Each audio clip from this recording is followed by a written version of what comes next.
Welcome to The Explainer. Today, we're diving into the Philippines, a nation that's really caught in this whirlwind of global power plays, a massive internal fight over its budget, and on top of all that, some serious tension bubbling up in its own waters. So let's break down what's really going on. It's a question that every country has to grapple with at some point.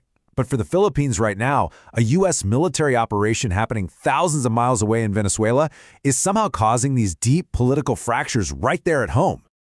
So the top story everyone's talking about is this U.S. operation in Venezuela, which ended with the capture of President Nicolas Maduro. And wow, this one event has basically split Filipino leaders into two totally different camps. And the political divide here is just so clear. On one side, you've got Senator Amy Marcos, and she's raising the alarm about national sovereignty, a really classic foreign policy concern, right?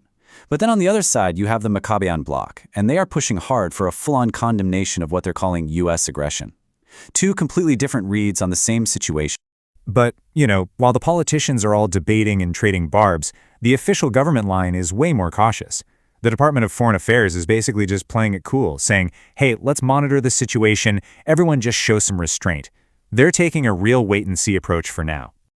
Okay, so while all that international drama is unfolding, a huge battle is brewing at home.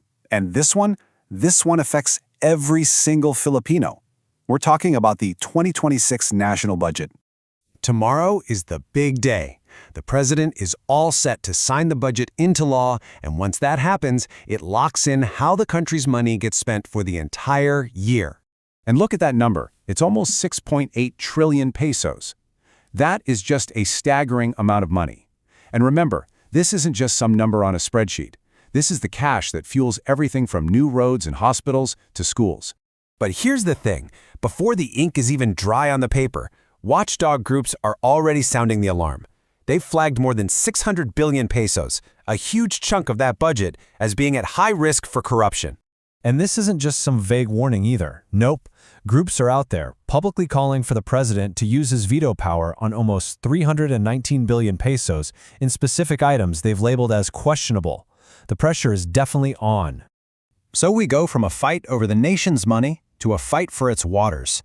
The situation in the West Philippine Sea is still, as ever, a major flashpoint. You can just feel the tensions ramping up. China is reportedly thinking about tightening its control around the highly contested Scarborough Shoal. And at the same time, they're turning around and accusing the Philippines of damaging coral reefs nearby.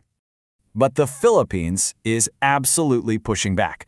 The government has come out and officially condemned China's recent military drills near Taiwan, calling them out as a direct threat to the stability of the entire region. And somehow, while all of these high-level dramas are playing out on the world stage and in the halls of government, life on the ground, well, it doesn't just stop. The nation is also juggling several immediate public safety alerts. I mean, just look at this. On the ground, the country is on high alert from multiple directions.